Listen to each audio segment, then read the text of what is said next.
কি নাম ওর?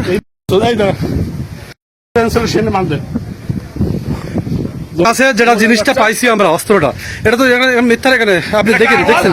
আচ্ছা ঠিক আছে, ওই মাথা দিয়ে ওই সৌরভ ভাই দিয়ে, সৌরভ কিরা? হ্যাঁ, আর ওই যে কালো করে একটা ছেলে। এর সাথে তো সম্পর্ক কি? আমি কেবল বাস দিয়ে নামছি স্যার, আমি হাজিরা দিয়ে গেছিলাম। গাড়ির চাবি আছে, গাড়ি আমি বাস, হ্যাঁ গাড়ি নেবো।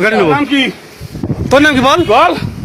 তোর নাম কি বল? তানভীর স্যার। এই, তোর বাবার নাম কি? আচ্ছা ঠিক আছে। এই থানার যে একটি আভিযানিক দল, তারা আজকে 2:35 আনুমানিক সময়, এই সময় হরিণটানা গেট, এই গেটে এখানে একটি অভিযান পরিচালনা করে।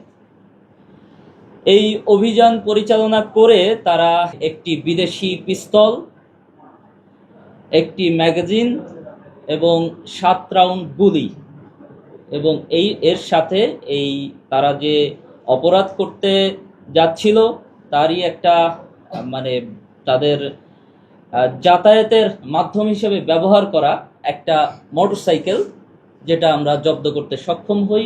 এবং এই পিস্তল উদ্ধার করা হয়েছে 2 জন ব্যক্তির কাছ থেকে। সেই 2 জন ব্যক্তিকে আমরা গ্রেপ্তার করতে সক্ষম হই, যার ভিতরে একজন হচ্ছে তরিকুল ইসলাম তানভীর, যার বয়স 25, যিনি এখন পর্যন্ত আমার জানা মতে 60টি মামলার আসামি, যার ভিতরে একটা মার্ডার কেস আছে। এছাড়া মোহাম্মদ কামাল হোসেন, যার বয়স 33, তিনিও একটি মাদক মামলার আসামি। তো এই 2 জনকে আমরা গ্রেপ্তার করেছি এবং তাদের পরবর্তী যে আইনি প্রক্রিয়া এটা চলমান আছে।